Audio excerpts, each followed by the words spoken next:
কিমান বঢ়িয়া লাগিছে ইয়াতে আহি। আপোনালোকে আহিব পাৰে। এতিয়া মাওফালৰ এটা টপ ভিউ পইণ্ট টাইপ এটা আছে, তাত জেনেৰেলি ইমান মানুহ নাহে। আজি আমি আহিছোঁ, আমি বেছি মানুহ মানে আচলতে মানুহে লগ পোৱা নাই।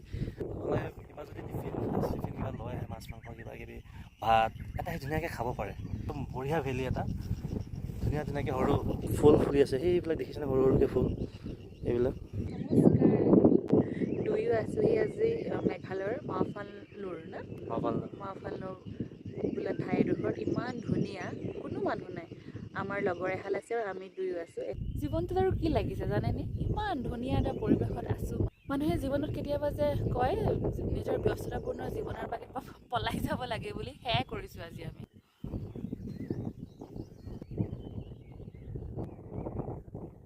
মাওফালৰ টপত হয়, ইমান ধুনীয়া লাগিছে। ইয়াৰ পৰা গোটেই ভেলীটো দেখা পায়, মাওফালৰ গোটেই জেগাটো দেখা পায়। আচৰিত ধুনীয়া লাগিছে মানে ইয়াতে। অলপ সময় ৰখিম বুলি ভাবিছিলোঁ, কিন্তু এতিয়া সময় নাই, যাব লাগিব। জীৱনটো আৰু কি আৰু ন, ফুৰিব লাগে, ফূৰ্তি কৰিব লাগে, হয়নে নহয়? তাতে জুবিন দাই কৈ থৈ গৈছে কি চিম্পুদা, যৌৱন দেহা হ'ব ঘূণীয়া। জয় জুবিন দা।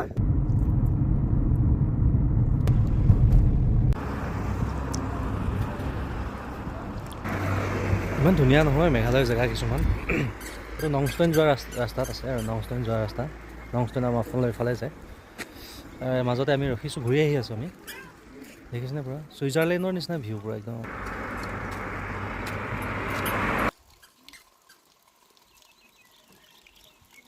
এই ওপৰত গৰুবোৰ চৰি আছে, পাহাৰৰ ওপৰত দেখিছে।